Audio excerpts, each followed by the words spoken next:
What's up, YouTube? Welcome back to the channel. Here is the new addition to the channel, 2001 Honda S2000. It's the AP1.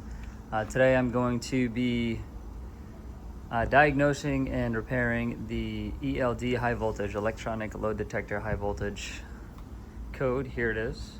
This is a P1298 ELD circuit high voltage. If you're looking for the OBD, it's on the passenger side. First thing, we'll test the wiring. You just need a multimeter. Your ELD is located under this fuse box. Here it is, this brown piece right here. There's 3 wires. Let me get it in focus. 3 wires. Unplug it and then turn your key to the on position inside the car and then check for voltage between these 3 wires. One should be around 12 volts or the battery voltage, and the other one's gonna be around 4.5, 5 volts. If you get those 2 readings, then it's the ELD itself. If you have this model, good luck. They don't sell it. Even Honda doesn't carry this anymore. So there's another shortcut I'll show you, but I sourced a used one. So we'll see if this actually works. But, and just real quick, the symptoms I'm having, it sounds like a random miss, especially at idle, like it pops a little bit. And then you can kind of feel it when I first start going. So I just want to see what the battery voltage is doing while the car is running. This is just for documentation purposes, and then see how it is afterwards. So I'm just gonna go ahead and start the car, put the positive negative on there, and I want to see if it's going from 14 volts and dropping below when I'm getting the misfire, because this thing is just an amp meter and it reads the load on the car, and whenever the car is not demanding a lot of electrical load, it'll tell the alternator to quit producing power to improve your fuel efficiency. But that's usually when you have an issue. So 12.6 volts with the engine off. 13.9 when it's on.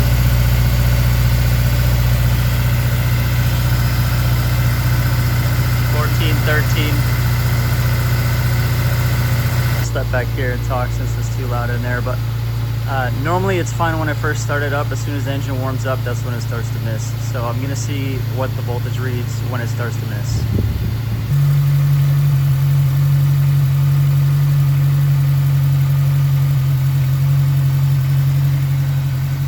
So it's still reading 14.3 now, but I start to hear a little bit of the miss.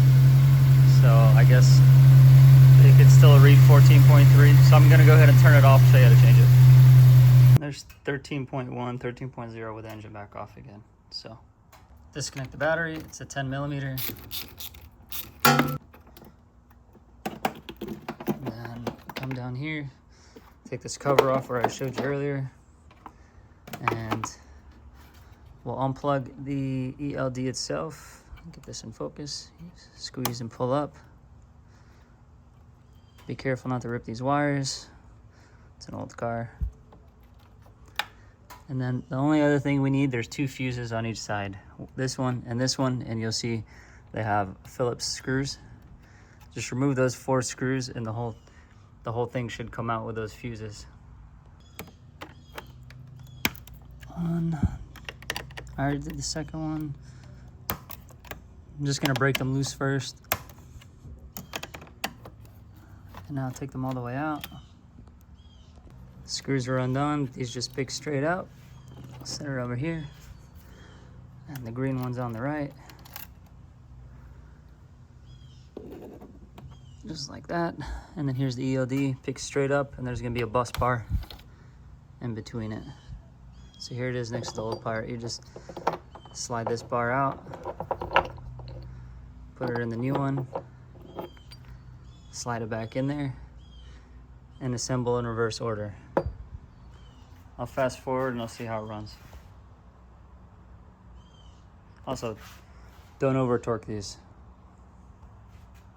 Might be worth noting, there's some dielectric grease on there, on both parts. The one that I originally pulled off my car and the used new part that I had. So if yours is dry, you might want to put some dielectric grease on there.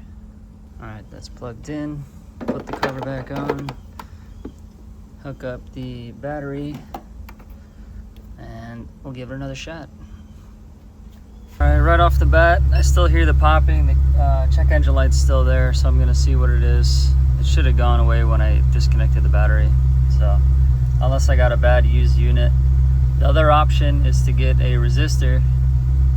I think it's a 820 ohm half watt, and you run it between the two plugs. You know, there's 3 pins on those wires. You run it between 2 of those. I don't remember which ones, but I'll look into it for you. And when you jump it, that'll trick the sensor and the ECU into thinking that the car needs a load, so it's not going to turn your alternator off. But I mean, there's 0 codes. I still have the check engine light, or the maintenance required light, so I don't know if it's for something else. The other option, this is what I meant when I said resistor. These are the wrong ones, so I have to order some, but I believe it's 820 ohms and 1/2 volt or watts. And what you do is unplug this and you jump it between 2 pins. I see black and yellow, black and red and green. Just look down in the comments, or I'll put it up on the screen here in a second. And you just keep it unplugged and just put that resistor between the 2 wires. Just wrap it with some tape, and then you'll bypass this ELD altogether. So I'm gonna drive it for a little bit more, see if the check engine light comes back on with the code, and see where I go from there. So I gotta figure out where this miss is coming from then, if it's not the ELD. But nonetheless, new car, that's new car problems. Time to get it all sorted out. So like, comment, subscribe. There's gonna be, from the sounds of it, a lot more videos to come on this thing if you want to see more S2000 videos. And feel free to ask any questions down below. I'll get to them as soon as I can. Take care, guys. See you next time.